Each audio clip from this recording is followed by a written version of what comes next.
And the reason we record the sessions is so anybody who misses a session can catch up. Also, if there's bits you want to go back and rewatch, you can do that. So this will be available through our learning management system, which I'll take you through shortly. Now, I mentioned there that you can't actually talk to us at the moment, so you're not being recorded in that sense. There is an ability for us to unmute you to, if you really want to talk about something. There's no ability for cameras to go on apart from Max and myself. But we do really encourage the chatting through the chat function and your questions through there. I'll explain that a little bit more in a second. My role as the moderator is, just keep things on track, answer questions behind the scenes in the chat, help you with any logistical issues and the like. So if you can't make sessions or the like, maybe flick me an email or let us know. Or if you're having trouble with getting assignments done or the like, you can let myself or you can let Max know. As I mentioned, we're on the webinar version of Zoom. And so our primary source of you asking questions, making comments, having your input is through that chat function, which hopefully you can see there on your screen. Now, you can move around the size of different screens with the slides and the presenter view by just dragging the line back and forth and moving things around. Play around with that, chat through that and ask questions, make comments.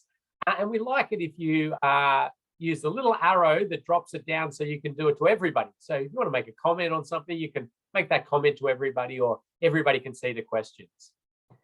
If for some reason there's firewalls blocking the chat, which occasionally happens, the Q&A usually works. So we will monitor that as well, but the chat is our primary one. But if you don't have that for some reason, the Q&A will be fine. And sorry, before I jump onto that raise hand is there. And if you really want to discuss something, raise your hand, and that's where we will find you and give you the ability to chat. We just don't have that ability all the time because of the dogs barking in the background and the people forgetting to mute and all the challenges that happen, as I'm sure many of you find in all the Zoom calls you're on. My contact details are there. You should have got a pack in the mail. It doesn't matter if you haven't received that yet. Nothing critical in there for this one, but it's got a copy of all the slides as a PDF and some other resource material on a USB. It's got a few little snacks for you to keep you keep the sustenance up. If you haven't got that yet, I'm sure it's on the way. If your tech fails, easiest to log out, log back in. Usually fixes most things. If worse comes to worse, you're probably just best watching the recording and catching up. But we do want you interacting. There's some interactive elements to this session, which we'll go through.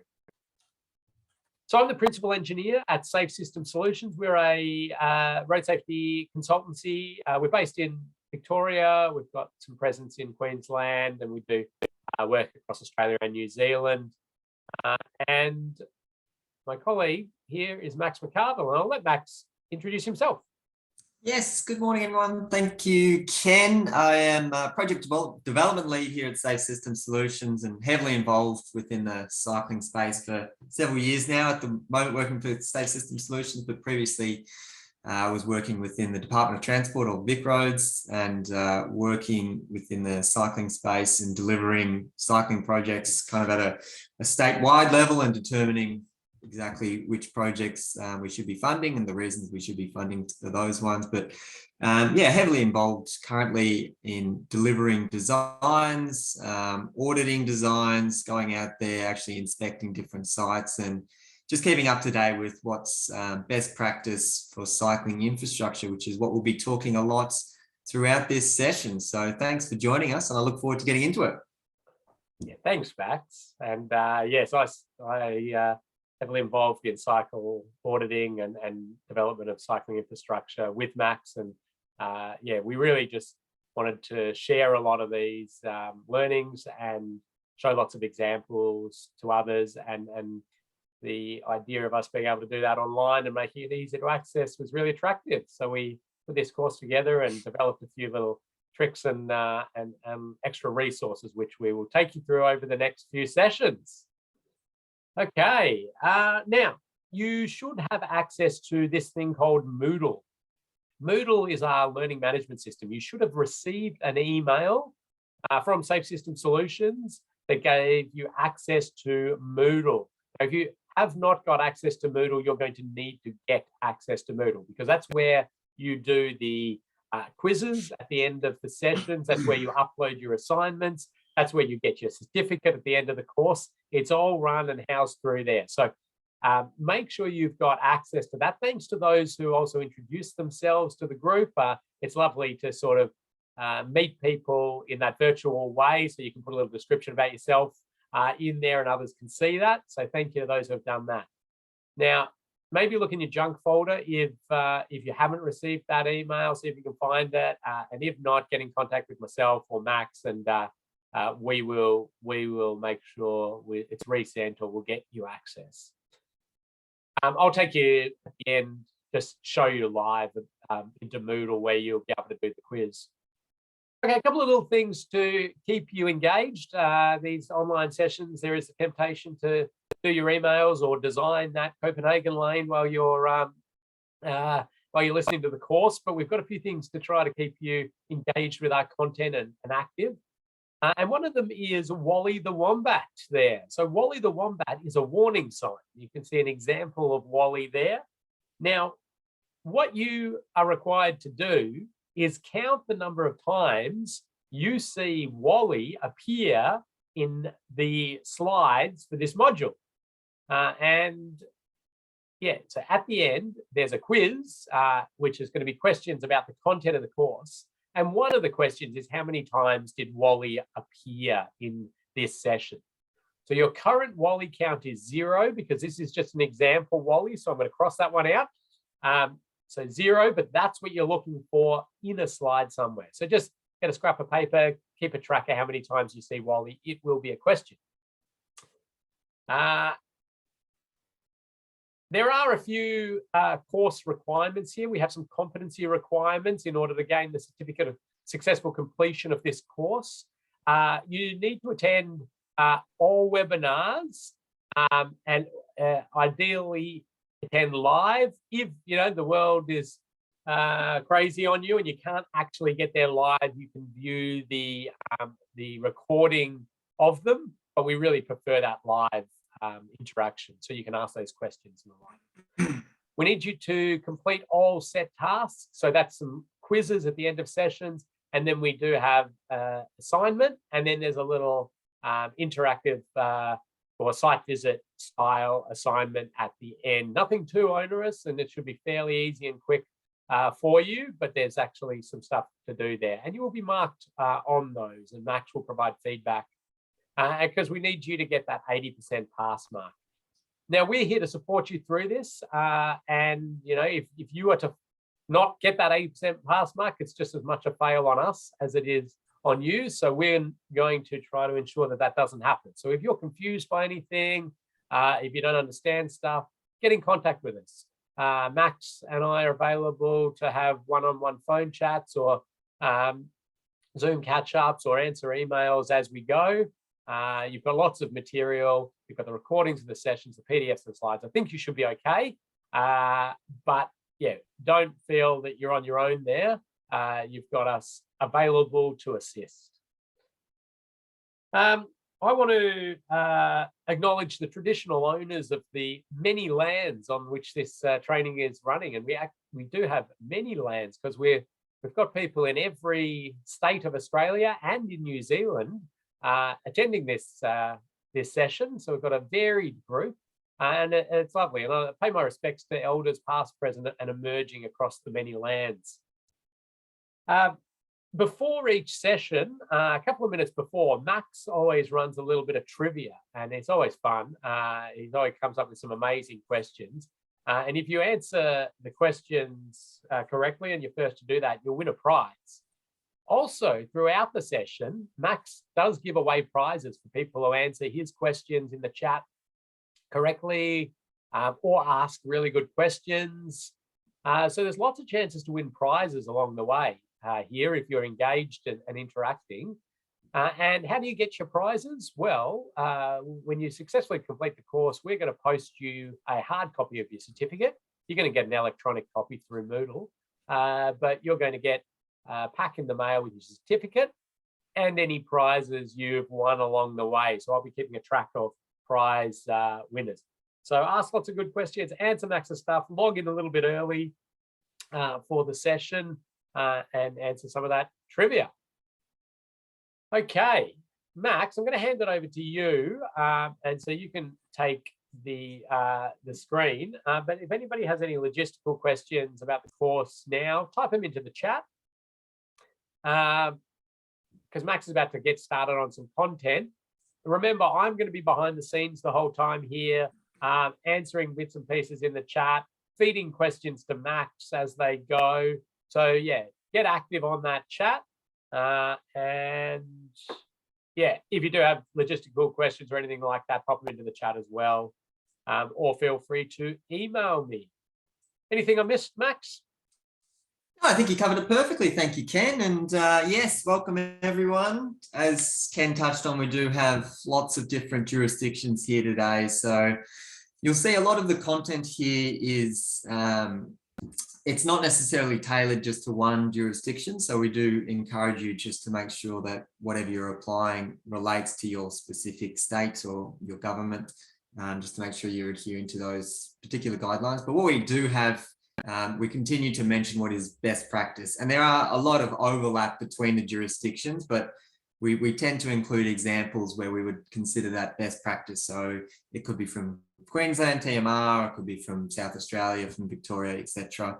We've got lots of different literature out there, and certainly over the last 3 years, we're starting to see more state jurisdictions actually publishing this material rather than waiting for Austroads to kind of develop their own material because they sense that there's a little bit of a gap. So there is plenty of jurisdictional guidance.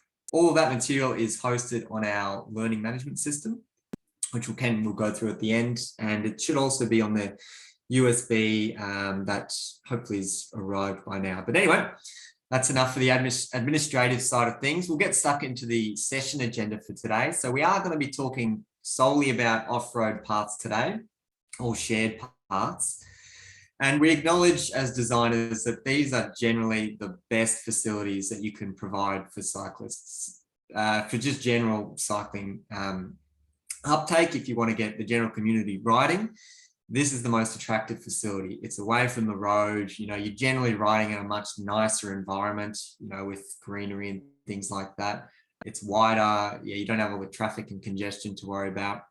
So these are typically seen as, the gold standard to be implementing. Appreciate it's not always available within the, the road reserve or the space that you've got, but where there are opportunities, this should be really prioritized.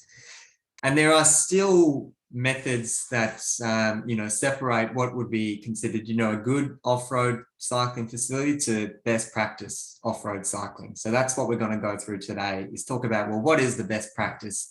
And some of the things that we need to be considering in applying the best practice is we need to be looking at, well, what is the path width that we're designing for? What's the gradient of the path? Hazards along there, and how are we actually communicating to cyclists that there are hazards they need to be mindful of? We need to be looking at things like sight lines and fencing. And inevitably, these shared paths do at some stage interact with roads. So we need to work out exactly how do we safely allow travel across those conflict points. And we've got some examples of prioritizing cyclist movements and things that are done, but are perhaps not as effective in promoting cycling activity. We'll also touch on briefly just DDA requirements, acknowledging that shared paths are also used by people with disabilities, and we still need to provide those provisions as well. And the last topic that we'll go through today is just shared path, crossing other shared paths and providing wayfinding signage. It's often overlooked, and it can actually make a big difference for the attractiveness of the facility, and just making sure that cyclists are aware of where they're going and they're they've got that route designated from start to finish. So fair bit of content to go through today, and please do get stuck into the chat because we love hearing your thoughts and questions, and we'll answer them as they come through. So without further ado, we'll get stuck in. And I've got an example of here. This is not actually a shared path. It's actually an exclusive bike path. So this area here on the right-hand side, that's only for cyclists, and that's for both directions, so bi-directional. And the pedestrians are meant to walk closer to that esplanade area or to that waterfront area. And I say meant to walk as invariably pedestrians will kind of walk wherever they want. So they do use that cycling facility to, just meander along. However, it is the intention that you've actually got separate pedestrian and cyclist facilities. And I think this is a really big win when you have high volumes of both pedestrian and cyclist activities. The shared path idea it certainly works where there's, relatively low volumes or lower speeds. But as soon as you start getting higher volumes of cyclists, and I'm sure many of you are familiar with this, but you'll get the urgency from cyclists to, pass in and out of pedestrians. And if you've got dogs walking along there as well, you're just creating a more confined network. And if a cyclist is overtaking and then another cyclist is coming the other way, there's that risk of, head-on collisions between cyclists. And certainly we've seen throughout the pandemic, the rise of active transport modes and just the volumes on these shared path networks are increasing. And those risks are certainly being exacerbated. So where you've got high volumes, as mentioned, of both cyclist and pedestrian activities, such as, this waterfront example, it's a really awesome principle just to separate both cyclists and pedestrians. So cyclists who are traveling faster and perhaps they have a destination in mind, which could be, further along this path. They're not necessarily stopping and enjoying the scenery of the waterfront. They're going through. They've got this ability to use this exclusive cycling lane and to travel faster, and pedestrians can operate at a much lower speed and pause and take photos and everything like that. So I really like this example, and it's something that plenty of jurisdictions do, but it's good to see it's out there. This particular graph is from Austroad's Guide to Road Design Part 6A. You'll notice in a lot of the slides, just down the bottom here, we incorporate sources. So if you did want to reference any of these and you're not sure where to find them, we do include the source, so they're just there for you. And also when we use any of the Google Street View images, we tend to give you a little snip of exactly where that was located. So you can also have a look how that environment looks like, just as an FYI. But this graph is all about suggesting what infrastructure is appropriate depending on the volumes of pedestrians and cyclists. So you'll see on the y-axis, I've got number of pedestrians two-way per peak hour, which is a bit of a mouthful to say. And on the x-axis, number of cyclists two-way per peak hour.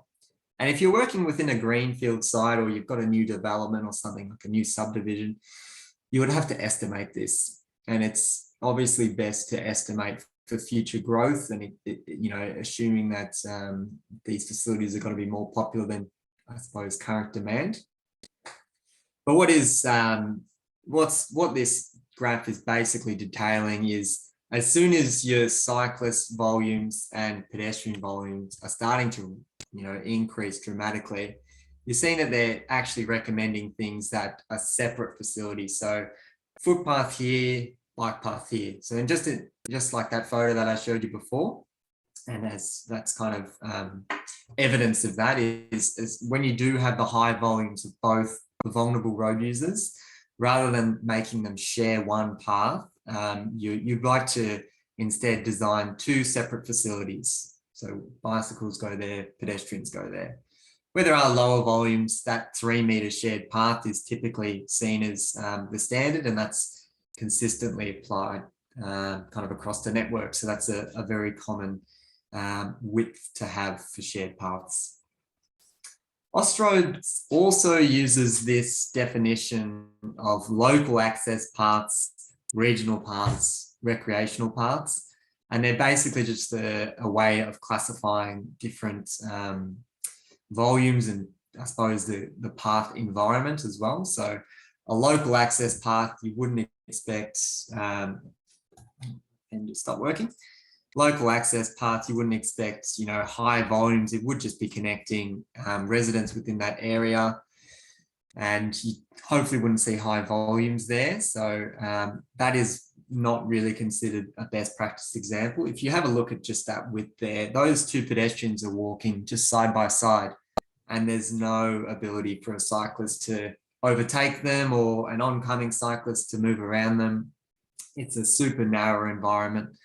And even with the hazards, the utility pole there, which is right up against the edge of that shared path, that's also pushes cyclists further into the middle of the path. So it's, further constraining that already narrow environment. So yeah, we don't really recommend having these super narrow facilities because that's not comfortable for pedestrians or for cyclists. So you're kind of losing out both users. So there's not a whole lot of positives going on with this particular environment. If it's for very short sections and maybe it was connecting to a kindergarten or something like that, you could perhaps begin to understand it, but certainly wouldn't see this as best practice. More about regional paths. So that's what we just, more refer to as a shared path. And that 3 metre width is generally quite common, as mentioned. And that's where cyclists can ride 2 abreast comfortably and, hop to single file as there's oncoming users as well. So yeah, that's a much more typical arrangement. And recreational paths, that's more referring to when there's also a lot of activity areas adjacent the path. So there could be playgrounds or cricket pitches or something like that. And the recreation is just like, well, you might get lots of, parents with prams or, children running across the path. And so there's an extra need to widen the path just to allow for those additional activities there. But I suppose all I want to capture here is basically you'll see that there's those minimum width, typical maximum. And we as designers tend to think the minimum width is still okay to do. Well, it really impacts on the level of service and the level of comfort that cyclists feel, cyclists and pedestrians feel within that environment. So rather than heading straight towards the lower end of those ranges, we should be starting up at the higher end, if we're looking for best practice, because we want to make sure that everyone there feels safe, there's ample room, and we're not only designing for what could be considered appropriate now, but also as we're getting different types of micro mobility users out there that would potentially be using this as well. I want to make sure that we're designing for that future state as well. Okay, we'll hop into gradients now. This graph is particularly relevant for me as I really don't enjoy riding uphill. I actually plan my cycle routes and I get the contours of the land up and I do a little check to make sure I'm not riding up any ridiculous inclines because I just don't have the stamina and it just really takes away from my cycle enjoyment. And I cycle very regularly and I have a reasonable degree of fitness, but I still just, I don't know, I'm just not built for that, I guess. So I take this slide pretty seriously, and it's basically acknowledging whenever we do have significant grades, people will be, unattracted to visit there, or they will literally plan a route elsewhere. So you might have this beautiful facility that's brand new, but if there's a steep grade there that goes on for hundreds of meters, cyclists will be put off, unless you've got an e-bike. I mean, e-bikes are just awesome, but I unfortunately do not have one. But for those that haven't seen this type of graph before, it's not something that you need to spend too much time, comprehending or understanding the exact where this came from, but just to give you an idea of what it's communicating. The gradient, that's obviously how steep the path is. The steeper it is, the higher the number. So say, for instance, we had a gradient of 10 there. It's saying that the length of that gradient needs to be quite low for it to be a desirable level for cyclists. And there's also those two ranges, as before with the width, where we say this is a desirable width, this is an acceptable width. We also have that same philosophy with gradients as well. So a desirable width may be around that 10 meter mark, or an acceptable width would be, I don't know, just 25 meters, something like that. And it's basically saying if you have 10% gradient, like, you will feel that. You would notice that as a pedestrian walking, like, that is steep. You want to keep that really short, less than, around that 20 meter mark. Otherwise, you may not, get the uptake in cycling in that area that you want. So it's a really useful graph to reference if you do have, a rolling environment, because you may need to think about your vertical alignment and ensuring that you've got some appropriate grades within the cycling paths. Another thing to consider with the gradient as well, so that's talking about uphill. If we consider our downhill environment as well, and this maybe doesn't come into the mind of designers quite as much, but it's always difficult to show grades and gradients in photos, but this is relatively steep. It most likely is achieving the DDA requirements, because this is a pedestrian and cycling bridge. But it's kind of going like down and then a landing, then down, then a landing, then down, then a landing, that kind of feature there. And if you were a cyclist and perched at the top of this section here, and you just let gravity kind of take you, by the time that you reach the bottom, whether you liked it or not, and you were not putting any brakes on, you'd be kind of at that 30 kilometer, 40 kilometer per hour speed mark. So riding fairly fast, and those that aren't comfortable with that, that may be way too fast. So you can obviously apply brakes and there's no issues there. But the specific issue that you would need to be considering as a designer is if you were having these high speeds at the bottom of the ramp here, well, what is actually occurring at the bottom of the ramp here? At the moment, there's another shared path connection here. So you can see the little pavement marks there, that there's another shared path that connects very, very close to the end of that ramp. So where the cycling speeds are high. And you can't even see that from this angle here. And the issue with this particular design is that if you were cycling down at speed, you've got a very limited ability to spot any other path users coming on that adjacent leg, and you're coming at speed. So you've got this conflict point, and it's not very comfortable. So something else to also consider is your downhill grades, and assuming that cyclists will be traveling at higher speeds, and well, what's at the bottom of that gradient, and am I adequately catering for what's any potential conflict points there? Ken. Thanks, Max. So a couple of things have come in the chat. Sean likes the hills, keeps him fit. But he also had Carl there, who was asking around the surface materials of these grades, and it seems to have quite a bit of background knowledge there from the original AASHTO guidance. And it's around the surface and skid resistance ability. So he's saying that those original ones were taking that into account for the gradients, for cyclists to apply the brakes. Do you know if the Austroads guides have taken into account surface in those determinations of sort of appropriate downhill grades, or do you know if it's something else? Yeah, from memory, I believe that they do take that into consideration, but yeah, it was done many, many years ago, so it could potentially be updated based on, if we've changed any of those construction materials and what would be previously, rolled out across the network versus what we're currently doing. So yeah, there may need to be updated, those types of graphs, but that's currently what we use to influence design choices.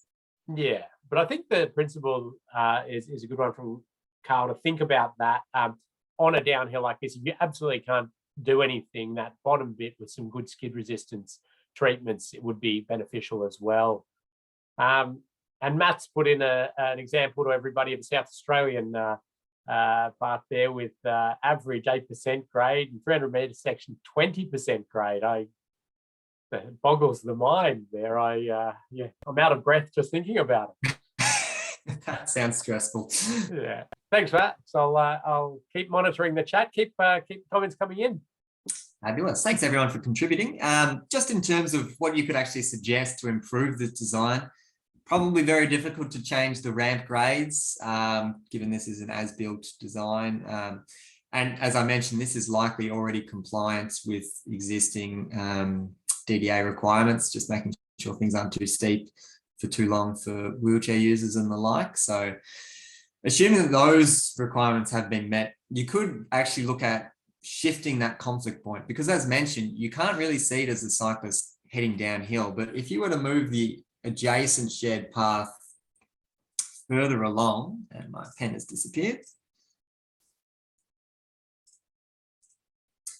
Oh no, there you go, it came up. If you would move the connection to that path further along there, and then having it tie in where you can actually see other path users, that would kind of, in another way, really reduce the risk of that conflict, because not only would speeds be lower then, because you would be riding against flat terrain now and not going downhill, but you've also got that improved sight distance there as well. Another thing to consider as well, which we will talk about later, but is also assigning priority at these legs. So not just letting cyclists choose, well, whoever's going faster, they can access the main shared path, actually saying, well, one of you need to give way to the other one, and let's assign a priority. But as mentioned, we'll give you an example of what that looks like later on. Okay, when we think about hazards for cyclists, we need to first consider cyclist envelopes. So for those into road design, you're probably familiar with this in terms of just general traffic or heavy vehicles. They have design envelopes. Cyclists also have design envelopes, and also pedestrians, but we'll just have a look at cyclists here. The typical operating width for a cyclist and a rider currently stands at 1 metre. However, there's a little bit of a caveat there saying that Austroads, they acknowledge that not all cyclists actually ride in a straight line, particularly if you're riding uphill. You tend to go, left and right, just to be able to get that momentum up the hill. And that actually, would increase that operating width. So Austroads is suggesting of increasing this to a 1.5 metre envelope, which may have future effects on bicycle lane widths and shared path widths and the like. But at the moment, we're still working within this 1 metre space. But just as a heads up, that may change going forward. But if you have a look at what that actually involves, well, there's a 750 mil width, which is basically just the handlebars. So a cyclist on the handlebars is about 750. And then there's 125 millimeters or 0.125 meters either side of that cyclist handlebars, and that's considered the operating width. So it's not super wide. It's not being super generous when you're saying a 1 meter operating width, really. And as I mentioned, if you were riding uphill or even an inexperienced cyclist, they may wobble, just getting used to riding and the like, or if there's any pavement defects and trying to avoid potholes and the like, there's not a significant amount of room in this current design principle that allows or caters for that. So just as an FYI. Another thing to take out of this particular image is just the hazard width, so clearance from walls, poles, fences, and bollards. So 0.5 meter that's pretty standard. So anything within that 0.5 meter range is, as long as it's further away than that, that's generally considered not a significant risk to cyclists on these shared paths. That 0.2 meter minimum, that would refer to things that are, if a cyclist were to strike, it wouldn't result on them coming off their bike. So things like cycle-friendly fencing, which we will talk about later on. But yeah, basically that 0.2 minimum wouldn't include, a utility pole that's right there in the middle of the path. You want to make sure that those are well away from the path, so you're not getting those nuisance strikes or impacting cyclists' connectivity there. Another one that's also regularly overlooked is the height of the bicycle and rider. So it's taken as 2.2 meters. And there are different values here for the head clearance. We're showing the more conservative value of 0.2 meters. And this is particularly relevant where you've got shared paths that may go underneath the carriageway, like through an underpass, or could be an old drainage structure like a culvert or something like that. That's when this particular figure, comes in handy. And rather than just putting tape on or there's a height clearance of 2.1 meters or something like that, it'd be better to actually, think about these things prior to getting the shared path facilities designed and built there, because cyclists do kind of need that space.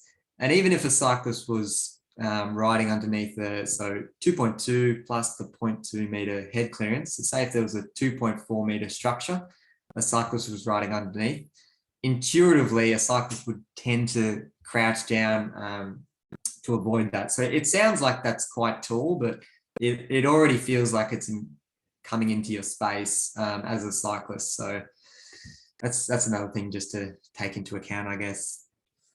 I see there's a few things in the chat there. Ken, did you want me to answer anything, or how are we going? Just a note, I suppose, again from Carl around head height for kids with banana bars. It's a sort of, you probably know it, it's a Queensland common bar, sort of got that banana shape to it. So thinking about those lower height things as well for kids. Yep, that's a good point. Yeah. I'll hop into some hazards while we're talking about this. So we just had a quick chat about the design envelope. Here's just some typical hazards that we see, unfortunately, cropping up time and time again. And this one is just meant to represent furniture that's kind of been put, unfortunately, within the shared path, rather than shifting that, basically flipping that and having that off the shared path would be a much better design outcome. Things like drop-offs adjacent the shared path. So although that may not look like a significant drop-off, that's just the thickness of the concrete. So that's probably 125 mil thick or something like that. If you were a cyclist that came off at that particular location, your ability to then, recorrect yourself and get back onto the bicycle lane is not looking good. So if you were to come off at the location, you are most likely heading in that direction, which is a watercourse, which is not great. So, or you'd be falling onto the rocks. So even those small things, like just ensuring that the edge of the shared path as well is adequately batted back. So there's, ability, if you were to go off the course, you can hopefully get guided back on and not have this drop off, unless you're riding a mountain bike, I guess. But yeah, generally those kind of things do crop up time and time again. Another hazard that is very commonly untreated is if there's just, a fixed object there that's very close to the edge of the shared path. So in this example, there's a utility pole, and it's super difficult to see because you've got the vegetation there that's also covering it. But the edge of the path is about there, and you can see, well, that's certainly not half a meter away from the edge of the path. And you may be thinking, well, if you're a cyclist, and you're riding along this direction, why would a cyclist, collide into that pole when it's not on the path and it's not really near them? And I suppose just to argue that point, you can also have, other cyclists maybe riding two abreast in this direction. Or another one that's really common is having dog walkers, and perhaps dogs get spooked, and that may have a dog jumping or lunging at a cyclist as they're riding past, which means they have to veer closer to that hazard, and that's when you kind of get these risks exacerbated. So it may sound like a fairy tale that a cyclist will never hit that because it's already far away from the shared path, but it does happen.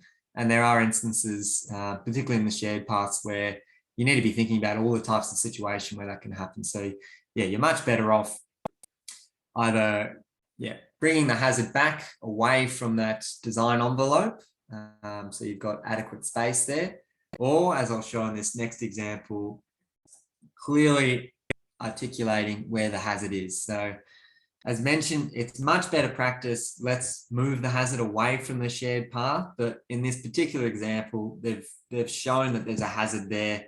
They've put these pop-up, flexible bollards in place, and they've also kind of narrowed it, a little bit of a pavement marking there, so the line marking to show that it narrows. I wouldn't suggest this is best practice. This is actually a relatively new shared path. It was built a couple years ago. And this here is a gantry. Those that aren't familiar, that is like a sign that shoots out over the road like that. But yeah, this was recently installed, and it just kind of boggles my mind when you're installing this. Why didn't you just, on the plans, just shift that over there into the verge, and then you've maintained your shared path width throughout here, and you don't need to worry about, implementing these flexible bollards and already, trying to treat a problem that perhaps could have been avoided. So I would suggest that the bollards were a post-construction audit finding, maybe a road safety audit or some type of risk assessment was done that this is too close, and then that's what they did to remedy it, rather than fix the problem in the design stage. Ken? Oh, I was just going to say that it always annoys me with that when I ride past it, for yes, that, but also just a very minor thing, just the fact that they've got the red delineators on each approach. Yeah, it just annoys me that they're not turned around to sort of conform with convention there. Anyway. That's a traffic engineering no-no. Yes. There are other examples of this highlighting the hazard, which we can show, which, we're happy to provide those examples if you are interested. But yeah, we're trying to communicate that really this is not best practice, just highlighting the hazard. It's better to let's try and think about this before it becomes a problem and design it out as an issue. And I've got a comment in, that's a PPP example, public-private partnership example. There you go. Not sure a lot of that background, but anyway. Okay. I think Seymour White were the constructors, but anyway, that's neither here or there. For those that were interested in design standards and probably, yeah. Oh, sorry, it was something else that we've got. The piss poor planning. Okay, yeah, that's a different thing than what we were thinking then, Ken. Oh yeah, no, it's good. Thank you. This is probably only targeted at those that are really into your design of shared paths. It's just to acknowledge that there are specific sightline requirements for cyclists, so they have their own sightline calculations. So for those in this space, you know about your approach sight distance, your stopping sight distance. That's for general traffic. And there's a whole bunch of other ones, but cyclists also have their own calculations. So a few things just to note is you can calculate your stopping sight distance. So basically how long from when you see that there's a hazard on the shared path for you to safely stop and avoid hitting that hazard. And that's impacted by how fast the cyclist is going, the friction of the particular surface. And generally, you always want to take a worst case scenario. So that 0.16 is for a cyclist in wet conditions. So you'd always apply that coefficient. And then also the grade of the path. So if you're heading downhill, obviously, it's going to be a lot harder to stop. So those calculations all get factored in. Not a big deal if you don't understand this, or these numbers and letters. Algebra is a bit too confusing for you. It's just a reference there for those that are really into this space. There are calculations there to help you determine the level of risk associated with specific hazards. And just to turn this into an actual practical example, if we were thinking about, in a lateral sense, if there's a hazard that's applicable at the around a bend or something like that, then you would look at this type of stopping sight distance figure. And so you've got an object that's located around the bend of the shared path, the cyclist that's traveling kind of around in this direction. And they've got this obstruction, which could just be vegetation, or could be parked cars, or could be anything really. And calculating, well, what is the necessary distance for a cyclist to be able to see that there's a hazard on the shared path and safely stop? And that hazard could be, you know, a branch that's fallen over and is blocking the path. It could be a cyclist that's fallen over and they're blocking the path. You know, it could be a range of things. It could be a pavement defect and their ability to see that in the future rather than just getting there and having to swerve at the last minute. But that's where these calculations kind of come in handy. And here's an actual example of that kind of being put into place. So you could imagine if there were a cyclist that had fallen down past that bush there, and believe it or not, this is a shared path. This is sealed. It's just a terrible surface quality, but that is a sealed shared path. So you could be traveling 20, 30 kilometers approaching this bend. If there was a hazard there, because of that vegetation there, it's very difficult to see. You know, your sight lines are restricted. So you may look at, you know, either making sure that this vegetation doesn't grow too high so that you've still maintained your sight distance, or just pushing the vegetation further away from the radius of that bend, so you've got adequate sight lines. Now in this particular example, because if you have a look, what you'd be running off the road like to swerve is kind of this nice grassy area, so it's not really the end of the world if that vegetation, you know, does grow as it is showing. This may become a more significant issue if this was, you know, a steep embankment, or there's a you know, a water course, you know, a river on that side there. So if a cyclist was forced to take evasive action and then fall into a river, that would be a much more significant outcome. So it's also kind of dependent on how serious these risks are in terms of what would be the outcome of that crash if it were to occur. But yeah, ideally you'd just be designing for all of these types of situations.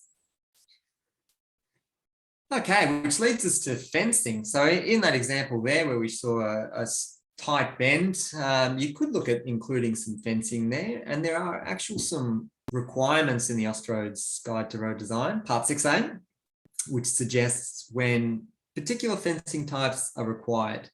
And they've got two terms that they use, which is partial barrier fence and full barrier fence. Partial is just like, I suppose, an intermediate risk. Full barrier is a high risk. It's the best way to think of it. I'll show you some examples of exactly those two different types of fencing, but just think of it as intermediate risk and high risk, and that will help settle things in your mind.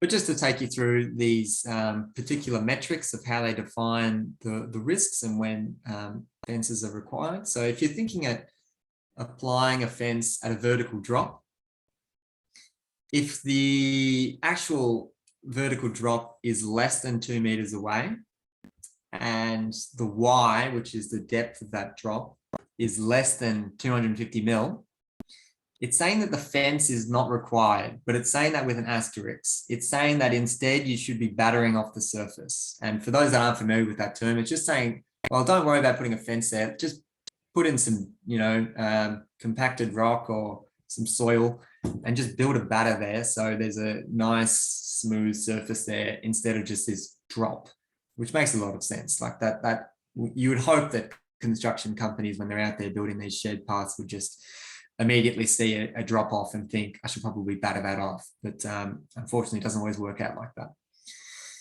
Where a partial barrier fence is required is where X is less than 5 meters away. So they've picked this 5 meter distance. That's kind of the offset that they've nominated. And the drop is between 250 mil and 2 meters. A 2 meter drop is huge. So it's quite a big range that they've got there for the partial barrier fence. I'm interested to see exactly how they came up with these figures. I haven't actually seen the literature that supports this, but this is currently what we're using to define when we put in these fences. But yeah, so between 250 mil and 2 meters, partial barrier fence. And if it's greater than 2 meters, which is basically a cliff, that's when you get a full barrier fence. And as mentioned, I'll show you exactly what that means in the next slide, but we can also apply fencing if we have a really steep batter adjacent, which is shown in the second figure here.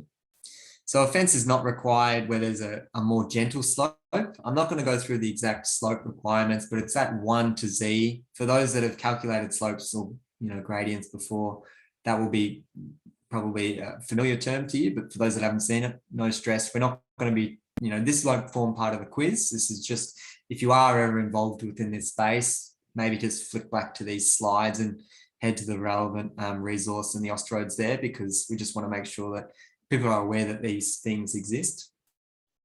But it's basically just stating as the gradient gets steeper and steeper. So that's, well, my pen is going there. But anyway, as things get steeper, that's when you want to start providing for a more heavy duty fence.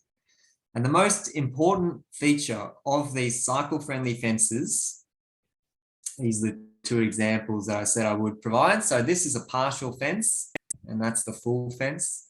And the difference being that there's vertical members in the full fence. So basically there's no way a human being could go through those features at all, even like a toddler or anything like that, just because of those vertical members. Theoretically, a cyclist could fit within these gaps, if they were traveling at speed, or, if it was a toddler or something like that. And that's why they're only used in intermediate risk conditions. I just, why not just go for this every time? Why would I calculate those, those kind of risks when I could just say that there's a risk here and I want to protect it and I want to use a full barrier fence? So, Ken, I'll pause there. It's just a comment sort of in relation to that. Damo sort of feels they're a little bit conservative, some of those factors. And I just thought maybe you've got some comment on that. I would agree. As I said, I don't know where they got that evidence to suggest that that's appropriate to put fences there and not fences there. They seem, I'm sure they would have, at the time done some type of research, but that is, I'm guessing maybe 10, 15 years old. So whether we need to have another look at that and maybe even think about other situations where fencing may be required, not just these drop-offs and batters, but there could be other situations where they could be applied. It's just to show a reference, but I would agree that they're not necessarily the best practice. Yep. And Matt's put in a scary example of his 4-year-old dropping down a 2-meter vertical drop. Incredibly, no serious injury. So that sounds scary, and certainly one where we really wish there was the fencing, and certainly it would meet those requirements you've just said there. We've got some discussion in around horizontal bars, around eye height, and the sort of shy line effect of moving a cyclist in further into the middle, and general sightline impacts of fences, which you may cover in one of the coming slides, just sight distances and those sorts of things. They're all relevant points. For those that aren't familiar with the shy line effect, I might just try and draw it out here. But if this was our shared path like so, and we had a cyclist fence that was just adjacent to the shared path, the shy line effect is kind of like, you don't want to be cycling too close to that hazard. Like you feel a little bit constrained. The same effect happens if you've got a roadside barrier and you're driving your car. You tend to drive a little bit closer to that center line or over the center line to get away from there. And a way to, I suppose, treat that is if you just taper out the fence kind of at an angle there, so you're gradually bringing that deviation in. That can be a way to reduce the effect of that shy line. Yeah, good. Okay, let's keep moving on. Fabulous. Okay, and then, yes, the important point that I wanted to cover with these fencing is this smooth deflection rail. And you can see it in the photos there as well, this type of rail at the top here. And the reason that is so important, it actually has a function where instead of a cyclist colliding with, vertical members or colliding with little brackets that are jutting out into the shared path, they're colliding with a smooth rail. And what that can do is, if you're a cyclist, that smooth rail is actually, it's aimed between your wrist and your shoulder. So that means riding along there, if you were to collide with that rail, you're going to hit this part of your arm and you're much more likely to be able to maintain stability. If there was just, a vertical member by itself, what that could do is you could catch your handlebars on there, and that could, immediately send you off and destabilize you as a cyclist, and it could actually push you towards the hazard. So those smooth rails are so crucial, and that's what is referred to as cycle-friendly fencing. And it is amazing how many shared paths we have with fencing adjacent, which is not cycling friendly. So it's something that we could do a full review on, and just riding across the network and picking up all these sites. And there's just these point-to-point hazards where if a cyclist were to strike that, they would be coming off their bike rather than being protected. Yeah, a couple other a question around the reflectors or retroreflectivity. Are we required to add reflectors to these fences, or is that an optional thing? Yeah, it's not a requirement as such. It would certainly be beneficial in low light conditions if you are expecting high volumes in low light conditions, but it's certainly not being at this stage part of policy or part of standards to include them as part of every single cycle-friendly fencing. Yep. Sean's pointed out a good one. Eagle eye for risks there. That signpost next to on the path side of the fence there would be something that would be a hazard, and you'd certainly, if you were unlucky enough to leave the road but lucky enough to run along the fence, you'd probably find that post, that signpost, I'm sure. Was that Sean? Did you say Ken? Let's give Sean a prize. That's beautiful. That's some good vision there, Sean. Well done. That is certainly on the wrong side of the fence there. Let's just bring that back out there. Because if you were cycling along and you were, running along that smooth rail, you then just got a fixed hazard there to collide with anyway. So, yeah, I like that thinking. Yeah. So then there's a question around shared paths, and is it appropriate to use sort of your standard pedestrian fencing on a shared path, or do you go with these cycle-friendly fences? Certainly the cycling friendly fencing should be prioritized wherever there's cycling activity. Yep. So absolutely should go to these. And some comments around timber fences then. There was something else I was going to say. There is an Australian standard on these fences, is there? I think from memory there could be, but this was taken from the Austroads, this particular diagram. Yep.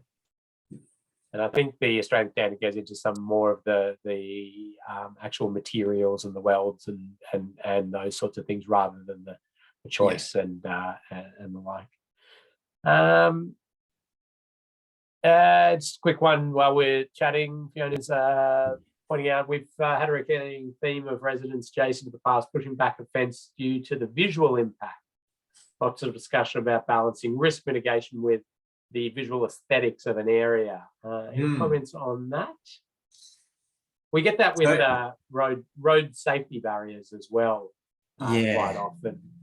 So if it's just the aesthetic of the area, I would find it quite easy to argue as a road safety consultancy, like the risk itself is, the risk of human trauma, which you would think would outweigh visual aesthetics. But if that was a particular community concern, or there was, environmental reasons not to be installing these types of things, I would say the key there is consultation early on. What can we do to make sure that these are as less impactful in terms of the aesthetic as possible?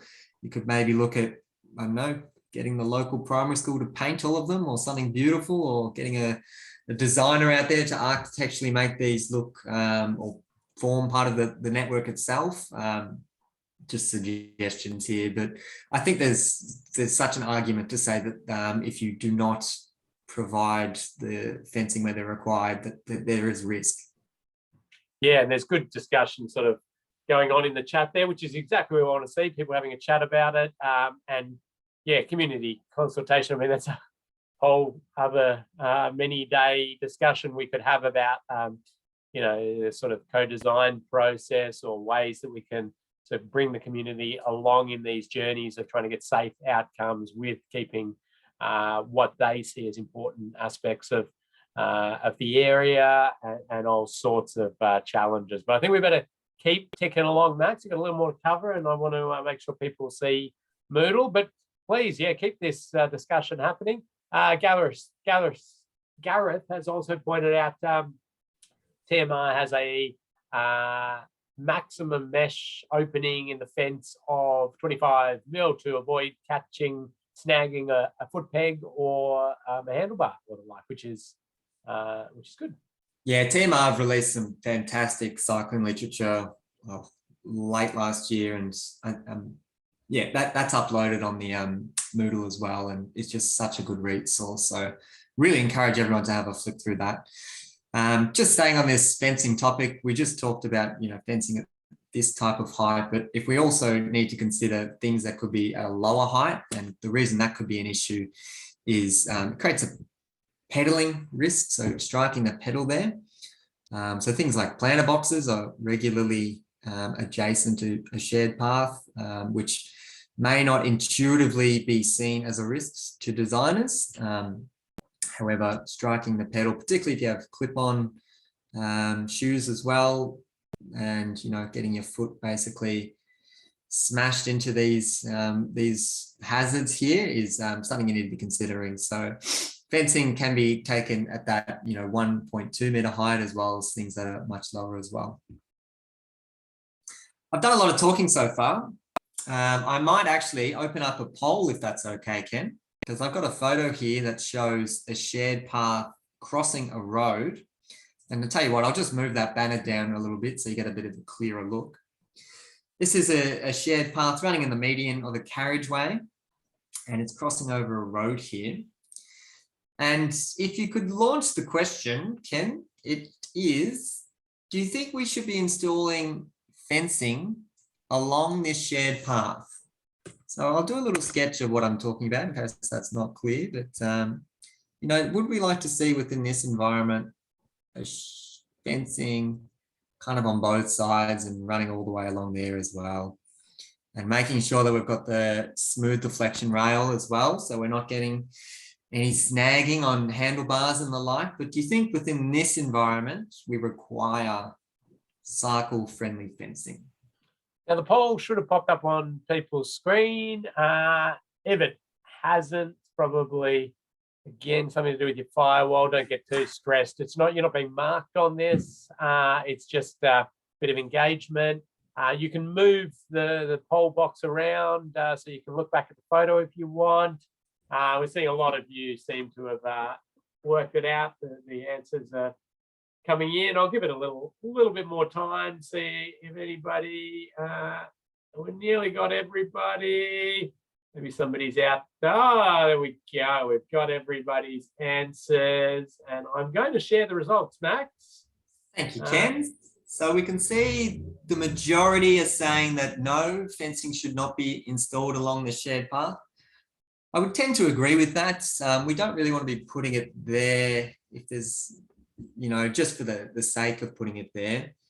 Important things to consider also is, well, what would a cyclist be running off-road or running off the path into? And at the moment, it looks like grass, vegetation, things that aren't going to cause a great deal of harm to a cyclist.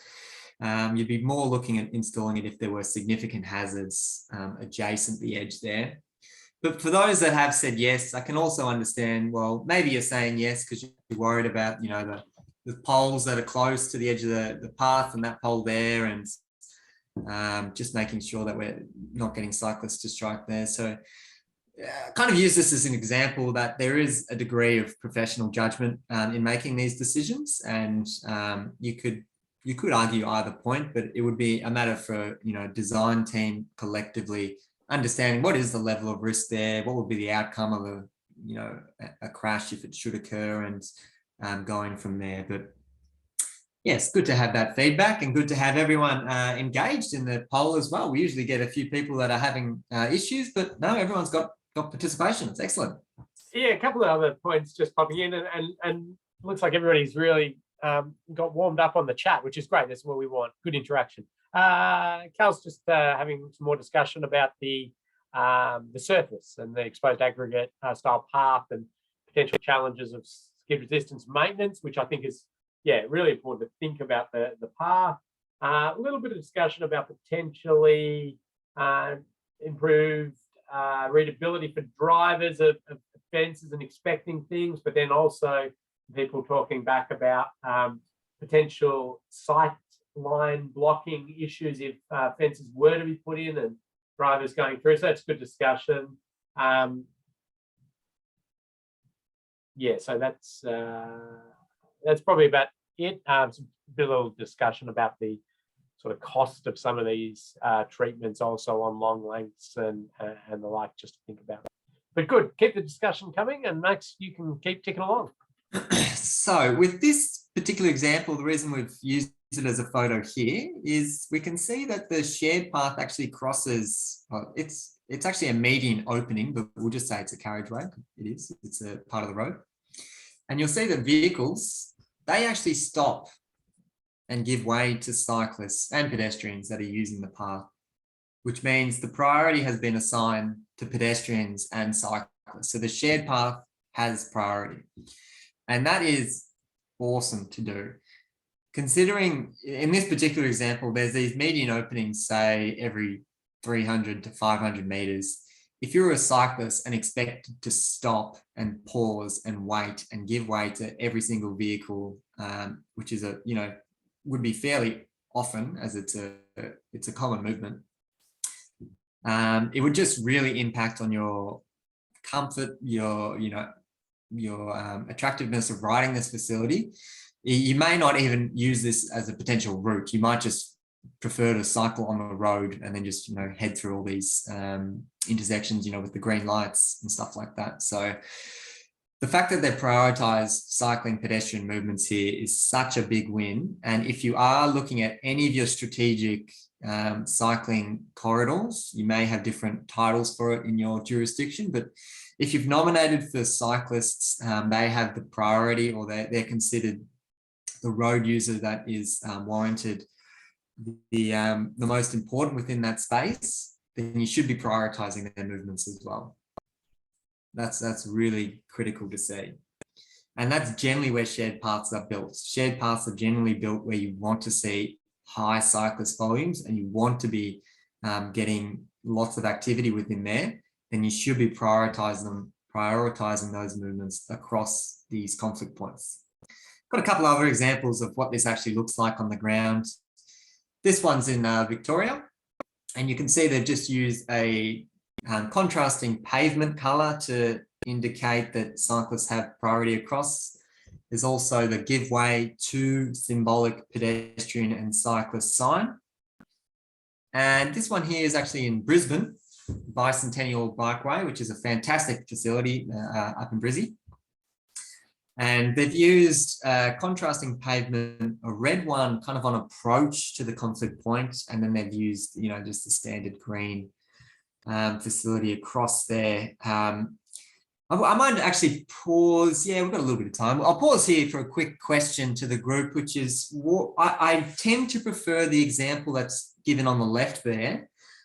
So the one with the yellow contrasting as opposed to the one on the right.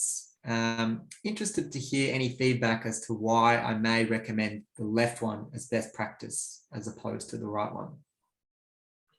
All right, we'll give it a second and we'll see if anybody's got any thoughts as to why Max has a preference. Both are giving priority to cyclists crossing the road, so they're both achieving that function, but there's a specific reason I would prefer cycling across the one on the left and the one on the right. So you feel that the one on the left will be safer than the one on the right? Yes, and if I was working in any designs, I'd be trying to advocate for the one on the left. Okay, you're getting lots of different answers come in. Talking about sort of the speed riders might be going through there. The number of obstacles and signs are okay. It's all coming in now. I'm just going to have Okay, so what about cyclists having a look over their shoulder to see approaching cars on the right, where the other one's a bit more of a easier way to look left and right. That's sort of repeated there a couple of times by others. So people talking about the colour scheme and actually preferring the green. Is it that one yellow because it's pedestrians and cyclists, but the right one is cyclists only? That's what we have in Victoria. That's just our specific guidance, but yeah, we use the yellow where it's shared. Not many motorists in Victoria know that is a thing though, so I'm not sure it's really doing too much. Wow, lots of great comments coming in there. Some comments about the supplementary plate on the give way sign there. People are scratching their head a little about it as well. That's another Victorianism, isn't it? Yeah, I think we usually use oh no, maybe just that. Anyway, any there take your fancy, Max? So I think we might give a prize out to the person who mentioned looking across the shoulder as a cyclist. The first person that came in, it looks like that may have cropped up a few times, but just being able to see motorists as you're approaching the crossing point or approaching where the conflict exists. So in the left-hand example, a cyclist is crossing perpendicular, which means motorists are relatively easy to spot to your right and to your left. Even though obviously motorists are meant to slow and give way, you wouldn't be assuming that all motorists do that. So you still would be looking out for motorists. Well, I'm going to give an example. I'm going to give a couple there. I think Sean was in there first, but he already got the prize for the last one. So I'm going to give to Matt and Damo, who are pretty quick off the mark on the same one there. Lots of other good points in there though, but we'll keep some prizes for later sessions as well. Okay. Just with the one on the right hand side, you can imagine if you're cycling kind of at speed and you want to maintain that momentum, so you're already focused on just navigating the bend itself. Your ability to kind of turn back on yourself and see approaching vehicles, that's really twisting your neck. So it's unlikely that cyclists would be doing that to start with. And if they were, they'd be slowing down quite considerably, and it may reduce the attractiveness of that as well. So typically prefer the one on the left-hand side. I've got another close-up of how that actually looks, just as an example, but you can see kind of with all the marks there, it would appear that cyclists are already braking fairly hard there, and that could be giving way to cars. It could just be navigating the bend, but yeah, you could imagine if you're in this position, you just want to keep cycling. You don't necessarily want to have to really slow down and look to your right and give way. But anyway, we spent lots of time on that. Yeah, and there's some comment about Carl's made some comment around sort of surfaces again, multiple surfaces and becoming slippery and tight manoeuvres, and it's all a little bit of a challenge there. And any news on when shared use path crossings are going to be included in the standards and Austroads guides and the like? The username SL, but they are only aware of it as a road design note. I know TMR's got one, Victoria's got one on these crossings. Yeah, and that's kind of what I alluded to at the start, where lots of jurisdictions are kind of filling in the gaps where the Austroads and standards don't currently have this, information. So unfortunately, yeah, I haven't heard of any time frame to actually address these, information within. I would suspect standards would be 10 years behind Austroads, but I certainly wouldn't hold your breath waiting for them, because they tend to take their time to get these things out there, and it's a whole review process, as Ken is incredibly aware of, having been on the board of several of these types of projects. But yeah, I would just suggest continue to refer to jurisdictional guidance. Yeah. I think you're right there, and there's enough now deployed around Australia, and I think New Zealand's starting to do a few as well. That I think you've got good examples to look at. You've got the road design notes from different jurisdictions. So if you're in a jurisdiction that doesn't do it, you can easily grab the other, from other jurisdictions, and then go through your innovation process within your jurisdiction of risk management and working it through. But at least you can point at a lot of other examples. And Max, we may have some more information later for people with different exercises to assist them with this sort of stuff. That's right. All right, I've got a fair few slides to get through, so I might just need to get a pedal on, so to speak. And I'll get stuck into bollards, which is a bit of a sore topic for those that are regular cyclists, as you tend to see these, unfortunately, at the end of all the shared paths or wherever they cross a carriageway. And my number one thing to consider is, make sure they're conspicuous. Don't blend them in with the background noise, because you may be able to see that during these kind of conditions, but you can imagine in low light or it's raining, very difficult to see if they just blend in. Just putting these little, hazard tape there and nothing on that one, it's not consistent. Those types of things annoy me. Maintaining the actual bollard as well, they regularly vegetation growing out of it. These kind of chicane treatments as well, that's also very common. The one kind of principle that I'd recommend taking away from bollards is, are they actually required? Because there's so many examples where bollards have been put in and there's just no way a vehicle could access that particular area.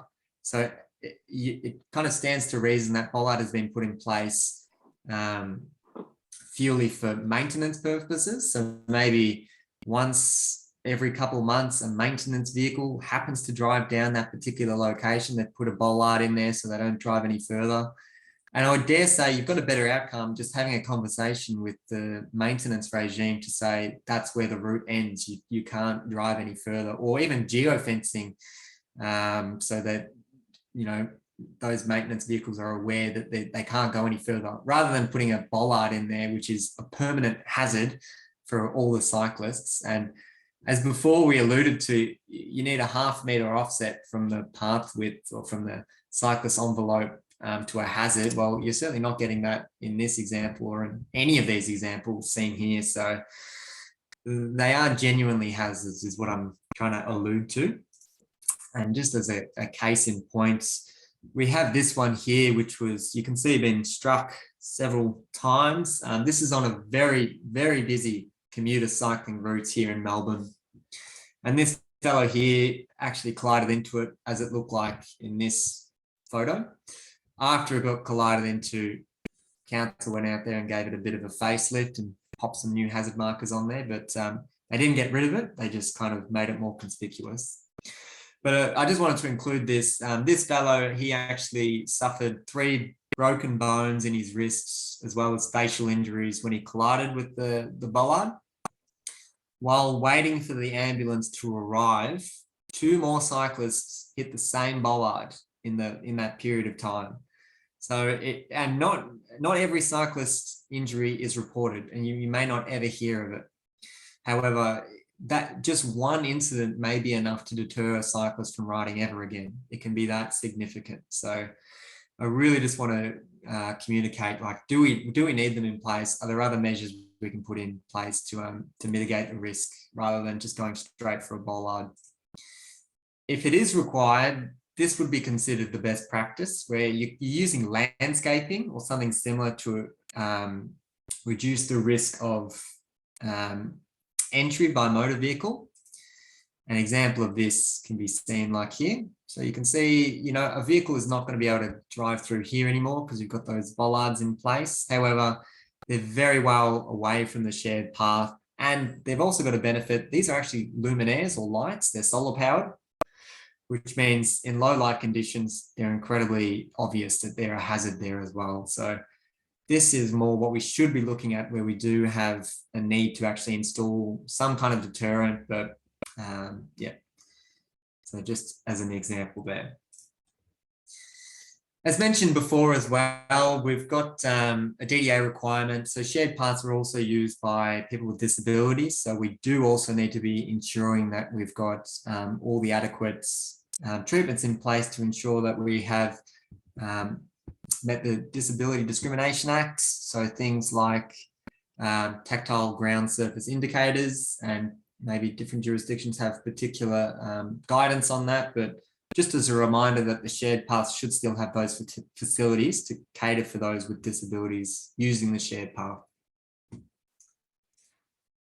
My favourite time of the presentation, where we've got a little game, I suppose, where we ask participants, what's wrong with this photo? So you can see we've got a cyclist there and she's looking very confused, and she's asking herself, well, there's something wrong here. And we want to ask all the participants, what's wrong with this photo? So if you can jot down your ideas in the chat, and I might just get rid of the cyclist there so you can get a good look, and we'll be letting Ken run through any of the answers that come through.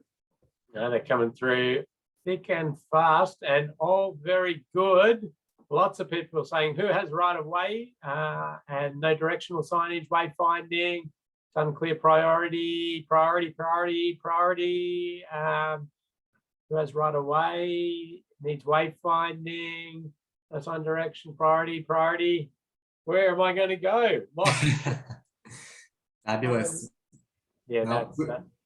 We've got a switched on group, clearly, Ken. They're very aware of exactly what's going on here, or the lack of features that's going on here. So we'll give out a prize there, Ken, for the first person who said the priority issue, because I think that's certainly a significant one. For those that aren't familiar with that term, it's just, maybe assigning this leg needs to give way. So you just put like a stop line there, you put a give way sign facing that direction. So this kind of traffic there can always cycle there, and just making sure that one leg has priority rather than just let cyclists do whatever they want.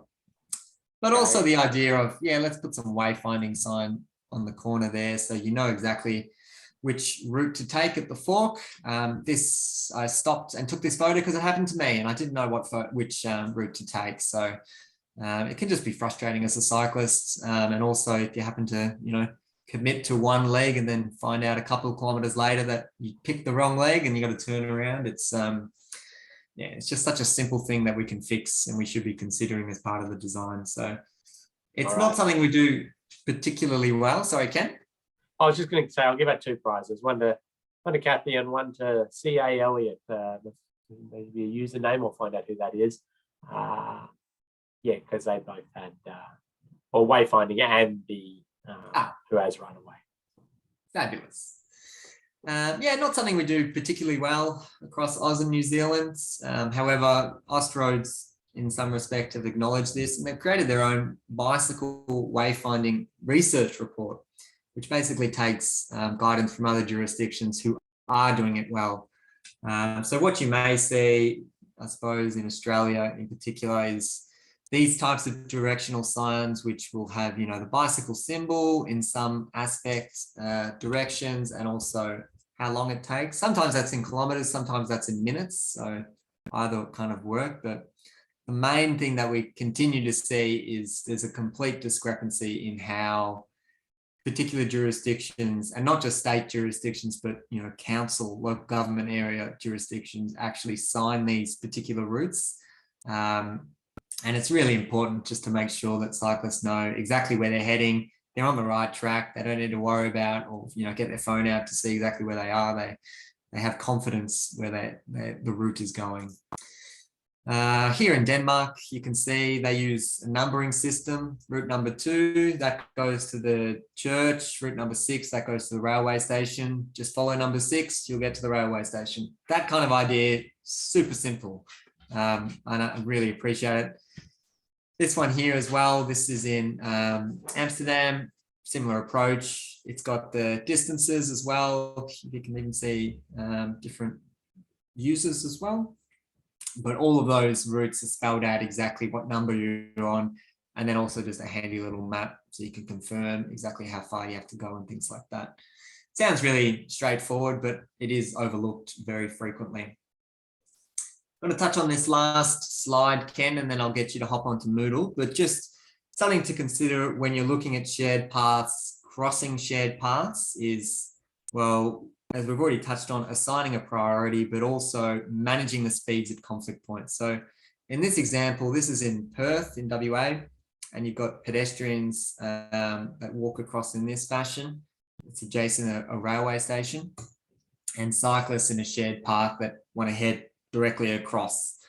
And so they've installed this, kind of like splitter islands almost, what you would see, out on the road network. And these are obviously to help slow cyclists down through this space, and also just to alert them that there's a hazard in this area.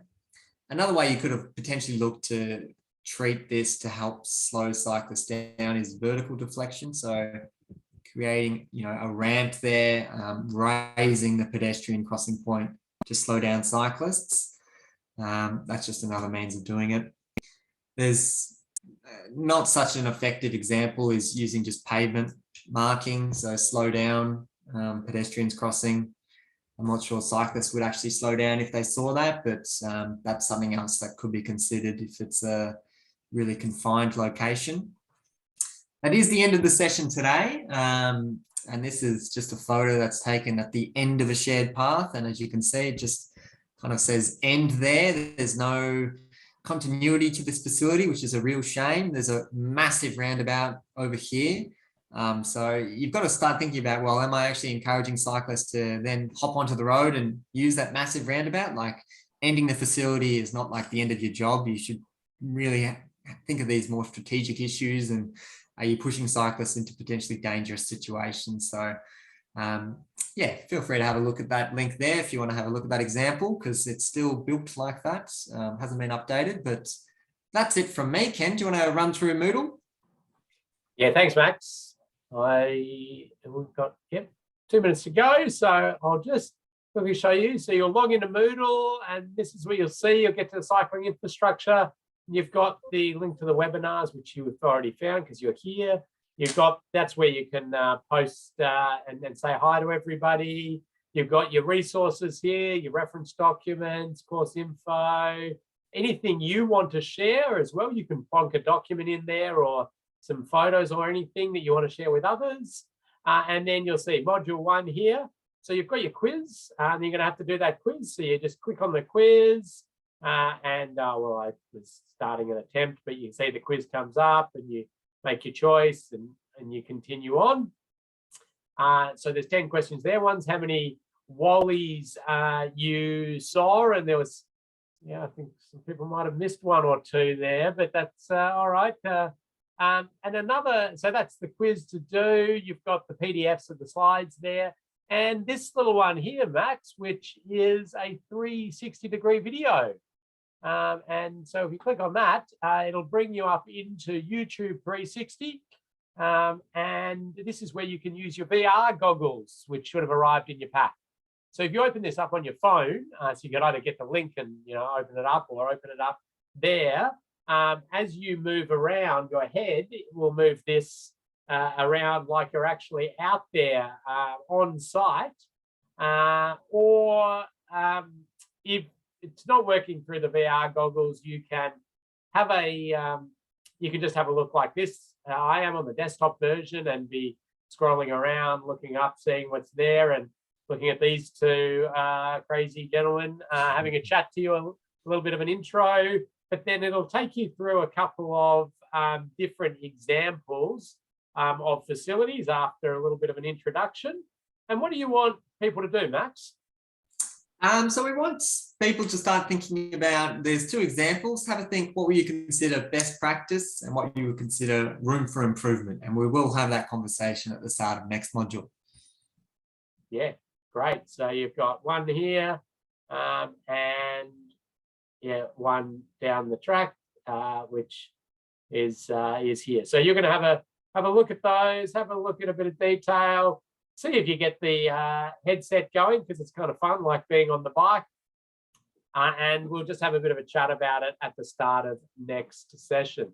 So do the quiz, have a play around with that. There's nothing you have to submit associated with the 360-degree, but just getting prepared for the start of next session, where we'll sum up. It also gives you the ability to have a look at some of those facilities that we talked about. We're out of time. There's a question that's just arrived in. We'll address that one at the start of next session as well. Thank you, everybody. Log in a couple of minutes early for next session for a chance to win a prize with Max's Super Trivia. And we'll see you next session. Have a great day, guys. Thanks.